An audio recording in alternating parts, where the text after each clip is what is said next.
In the dead of night, they moved like shadows. No banners, no swords, just families, clinging to faith, children held tight, camels loaded in silence, not escaping war, not chasing gold, but something far more dangerous to their city, belief. Bilal chokes under a rock. Sumaya screams as a spear pierces her. A boy watches his father dragged into the dark.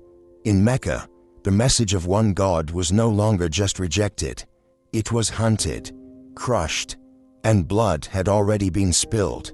The prophet's voice, calm but firm, "Go to Abyssinia. There dwells a king Negus who wrongs no one." Sails rise. Wind roars. The Red Sea opens before them. This was the first Hijrah, a journey not of conquest, but of conviction. A chapter where Islam found its first shelter, in the arms of a just faithful Christian king. In the stillness of night, they slipped away, not fugitives, but faithful. Men, women, children, leaving behind their homes, their families, their past. For one reason, belief, and as Mecca grew darker, their hearts searched for a land of light. Their destination, Abyssinia, ruled by a just Christian king. They didn't know if they'd be welcomed, but they knew they couldn't survive where they were. This was the first Hijrah, the first migration of Islam, which will unleash Quraysh fury. Whispers became roars. The Quraysh could no longer ignore the growing wave. Islam had crossed the sea. Now it had to be stopped. In the council halls of Mecca, anger boiled over. Allegations, plans, and a mission was born. Two men, smooth-tongued, well-connected. One of them, Amr ibn al-As, a future believer, but for now, a hunter of believers. What happened at Abyssinian Palace when Amr ibn al-As arrived? Najashi sits on his throne, eyes sharp with wisdom. Before him, Amr ibn al-As kneels, cloaked in diplomacy. In the court, truth and deception stood side by side. Amr ibn al-As claimed and said, "They've abandoned their gods and they insult your beliefs. Send them back and let their own people judge them." The court increased murmurs. Tension thickens. Amr tried to poison the air with doubt, but Najashi wasn't swayed by politics. He turns to the Muslims and asks them, "Do you carry anything of this message?" One of the Muslims reply, "A test of faith, a throne of justice." The royal court had become a courtroom for revelation, but one wise speech sure will change their hearts. Jafar, son of Abi Talib, cousin of the Prophet, stands. He's calm, dignified. Jafar firmly said, "O king, we were a people lost in ignorance. We worshipped idols.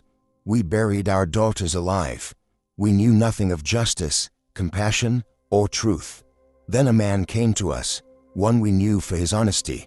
He taught us to worship one God, to speak truth, to give in charity, to treat women with dignity. And so our people persecuted us, and we fled to you, because we knew you were just." The king sat in silence, and then he wept, for in Jafar's words, he heard something ancient and divine. Najashi sat silent, his eyes steady, his heart stirred. He had met arrogance before, and he knows very well, but this was truth, and he knew it. King Najashi, softly, "This message comes from the same God and source as Moses and Jesus, peace upon them." He turned to Amr ibn al-As. Najashi firmly said, "I will never hand them over. They are safe in my land." And with those words, faith found its first protector, with a true and just Christian king. They have tried so many times, but Amr had one last tactic. He said, "Ask them what they say about Jesus." He whispered. Najashi turned. Jafar stepped forward again and recited, and mentioned Mary in the book.